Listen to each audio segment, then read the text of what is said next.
Il y a encore un mois, Karine et son fils menaient une vie paisible à Vorep, une petite ville près de Grenoble. Regarde. On habitait avec papa là-bas. Tu te rappelles? Avec papa? Ben, c'est où on habitait tous les trois. Un bonheur familial qui a explosé le 23 juillet dernier, quand les gendarmes sont venus arrêter son compagnon. La justice l'accuse d'avoir tué dans le quartier 2 petites filles. C'est beau. Depuis, Karine est une véritable pestiférée dans la cité. Elle a été obligée de fuir son domicile par peur de représailles. Maintenant, elle est obligée de se tenir à bonne distance de chez elle. Donc là-bas, et donc je peux plus rentrer chez moi, je peux plus habiter. Pourquoi? Parce que j'ai été menacée et agressée. Ils ont tapé dans ma porte, ils ont sonné. Ils m'ont dit que j'étais un monstre, que je vivais avec le tueur d'enfants. Donc on aura ta peau, sale on aura ta peau, donc voilà. Pendant l'entretien, une voiture ralentit. C'est pas une voiture qui arrive là. Karine pense que le conducteur l'a reconnue. Oulala, il s'est arrêté là-haut, mais moi je me casse d'ici, hein. Moi je pars d'ici, viens. Moi j'ai peur, moi je me casse d'ici. Ouais, il m'a repéré, alors c'est pour ça que moi je reste pas ici. Oh c'est bon, hein. Mais dépêche-toi, toi. Si la jeune femme est la cible de toutes les insultes, c'est parce que les meurtres qu'aurait commis son compagnon Georges avaient traumatisé toute la région. Il est accusé d'avoir tué 22 ans plus tôt Sarah, 6 ans, et Saïda, 10 ans. Georges, le meurtrier présumé, était connu dans le quartier comme un bon père de famille. Il aurait pu mener cette vie tranquille encore bien longtemps, mais c'était sans compter sur les progrès de la science. Georges a grandi dans la petite ville de Vorep. Il est l'aîné d'une fratrie de 3 garçons. Dès son entrée à l'école, Georges se montre différent. Il a du mal à apprendre. Le garçon ne retient rien. C'est mamie. Allez, hop. Aline, sa mère, est désemparée. Il a commencé à grandir. Il n'a pas fait une école maternelle normale. Il n'a pas fait le CP normal. Il n'a pas fait de collège. Rien. Absolument rien. C'est-à-dire? Il sait ni lire, ni écrire, ni compter. Voilà. Malgré son handicap d'apprentissage, Georges essaye de suivre une scolarité. Mais il est mal dans sa peau et à 12 ans, il se réfugie dans la drogue. Il se sentait pas comme les autres. Il se droguait très tôt. Il commence à quoi? À 12-13 ans. Il fumait du cannabis. Ça a été le drame.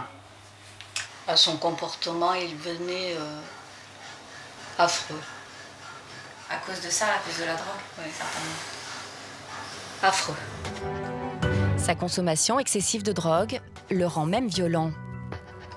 Il arrivait à baver la mousse. Il m'a jeté contre les vitres. Adolescent tyran à la maison, le garçon semble bien cacher son jeu à l'extérieur, où il apparaît plutôt calme et sympathique. Personne ne s'en méfie. Le 15 avril 1991, Georges traîne dans son quartier. À cette époque, il a 15 ans. L'adolescent croise la petite sœur d'un ami à lui, Sarah, 6 ans, qui joue en bas de chez elle. Ce jour-là, on fête la fin du ramadan. Dans les rues, il y a du monde. À 21h, les parents s'aperçoivent de la disparition de leur fille. Toute la cité part à sa recherche. Son corps est retrouvé le lendemain dans ce bois. Selon les enquêteurs, le tueur aurait tenté de la violer. Serge Puyot, journaliste local, suit cette affaire depuis le début. Voilà, donc c'est dans ce petit bois, juste derrière l'immeuble de Sarah, que le corps de la fillette a été retrouvé. Lorsque les gendarmes arrivent, ils constatent effectivement que la petite fille a été étranglée. Elle porte une trace de strangulation au niveau du cou. On retrouve juste à côté du corps un mouchoir en papier taché de sperme, un petit paquet de mouchoirs également à côté. Voilà, des indices qui s'avéreront très importants par la suite. En 1991, les analyses ADN n'existent pas encore et les traces biologiques retrouvées ne peuvent pas être exploitées. En revanche, les gendarmes trouvent une empreinte digitale sur le paquet de mouchoirs sur laquelle ils fondent tous leurs espoirs. Mais selon le colonel Rougier de la section de recherche de Grenoble, les enquêteurs vont vite déchanter. Elle n'est pas de très bonne qualité et elle ne permet pas, lorsqu'elle est rentrée en base, d'identifier l'auteur. Persuadés que le meurtrier connaissait la petite fille, les gendarmes lancent une opération de grande envergure. Ils recueillent les empreintes digitales d'1 millier d'hommes qui habitent la cité, sans résultat. Georges passe entre les mailles du filet, car il réside en bordure du quartier. L'enquête patine. Pendant 5 ans, le meurtrier ne va plus faire parler de lui. Georges suit une formation professionnelle pour être peintre en bâtiment. Mais à 17 ans, il abandonne tout. Sans aucun diplôme, il reste à la maison et continue de fumer beaucoup de cannabis.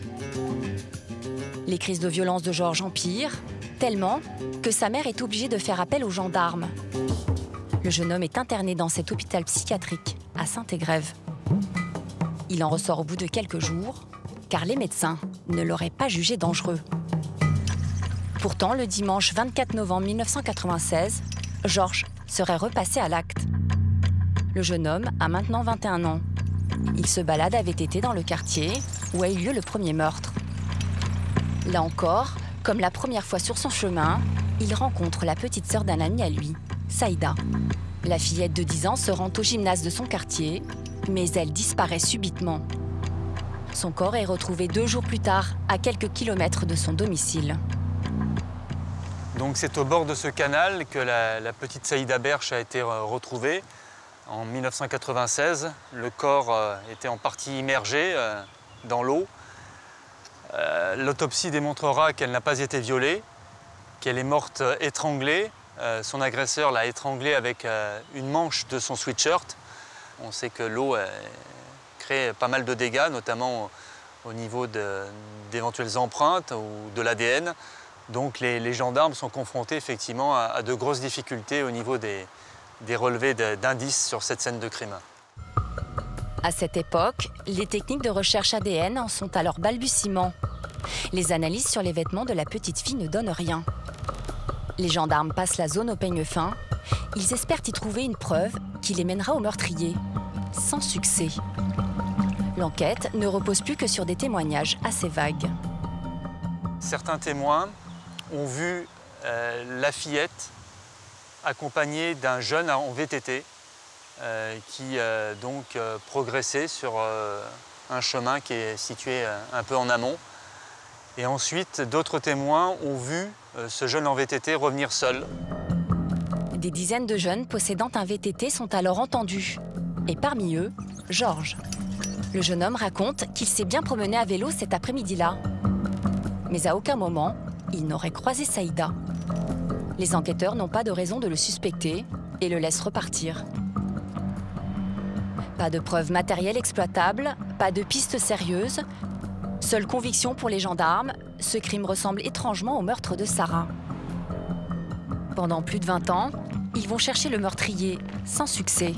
Et c'est le hasard qui va les mettre sur la bonne piste. À Vorep, personne n'imagine que le meurtrier présumé vit tout près, dans le quartier de ses victimes. À 32 ans, Georges est maintenant diminué physiquement. Il est atteint d'une maladie génétique incurable, la maladie de Steiner, qui lui atrophie ses muscles. Il vit de petits boulots dans une structure pour handicapés. C'est là qu'il rencontre Karine. Patrice est née 2 ans plus tard. Pour Karine, Georges est incapable de commettre un tel crime. Il était sympa, il n'y avait rien d'anormal, hein, on rigolait. C'était un garçon qui était très gentil. Franchement, c'était quelqu'un de doux. C'était un amour. C'était un amour pour l'entourage. Et aussi pour ses voisins. Le plus surprenant, c'est que Georges entretient de bonnes relations avec la maman de la petite Sarah, sa première victime. Il lui présente même Karine. Elle m'a accueilli avec le café, les gâteaux. Donc pour moi, ça me fait... C'est dur à avaler, quoi. C'est chaud, hein, On a éclaté, c'est dur, j'arrive pas, quoi, c'est... On n'arrive pas à y croire, Ouais. une chose pareille. On n'y arrive pas. C'est pas possible. C'est un cauchemar. C'est un cauchemar. Ah ouais, Ça va passer, c'est un cauchemar. Tout bascule pour Georges en 2008. Il est arrêté pour détention de stupéfiants. On lui prélève alors ses empreintes digitales et génétiques. Georges est désormais inscrit au fichier des délinquants. Plusieurs fois par an, la justice fait des points sur les affaires non élucidées. Début 2013, une juge décide de renvoyer au laboratoire les scellés des 2 meurtres. Et incroyable, 22 ans plus tard, les éléments retrouvés sur les scènes de crime livrent enfin leur secret. Sur le chemisier de Sarah Assiad a été retrouvée une trace de sperme qui n'avait pas été identifiée jusque-là et au sein de laquelle le laboratoire a trouvé un ADN nucléaire qui a permis d'identifier l'auteur présumé. Les scientifiques retrouvent exactement la même trace ADN sur le sweatshirt de la petite Saïda. Le 23 juillet dernier, Georges est placé en garde à vue. Dans un premier temps, il tient tête aux gendarmes. Mais face aux éléments matériels, il finit par craquer, mais plaide la folie. Jean-Yves Coquillat, le procureur de la République, est en charge de ce dossier depuis 1 an et demi. Pour lui, il ne s'agit pas de meurtre. Dans le premier cas, il dit qu'il a rencontré par hasard Sarah Assiad et puis qu'il a pris un coup de folie. Il aura même l'expression devant le juge d'instruction « le diable est entré en moi ». Et puis après, eh bien, il ne sait pas ce qu'il se passe, si ce n'est que la petite fille est morte, et il s'en va. Et pour la deuxième, il a reconnu qu'il l'a frappée simplement à la tête et qu'il est parti, la laissant vivante. S'il y a des traces génétiques sur son sweatshirt, c'est qu'il a réajusté celui-ci sur les épaules de la petite avant de partir. Bon, naturellement, ces explications sont un peu surprenantes, mais voilà. Georges avait-il conscience de ce qu'il faisait au moment des faits? Ou a-t-il cédé à un coup de folie, comme il le prétend? D'après Maître de Combar, son client n'a rien à faire en prison, mais devrait être enfermé dans une unité psychiatrique. Pour moi, il n'a pas toutes ses facultés mentales. Puisque moi-même, qui suis son conseil, je constate qu'il a des difficultés à s'exprimer et à tenir des propos tout à fait cohérents. S'il est jugé irresponsable de ses actes, ça signifie que sa place n'est pas dans une maison d'arrêt, mais dans un hôpital. Ce n'est pas du tout l'avis de Maître Hartmann de Sicot, un des avocats des familles des victimes. Ce qu'on sait de façon certaine, c'est que moins d'1 an avant la commission du 2e meurtre, il faisait son service militaire, il n'a pas été exempté pour ce service, et les personnes qu'il côtoyait à l'époque confirment qu'il était en bonne santé. Si Georges est reconnu coupable, il risque la perpétuité pour l'assassinat de Sarah et de Saïda, commis il y a 22 ans.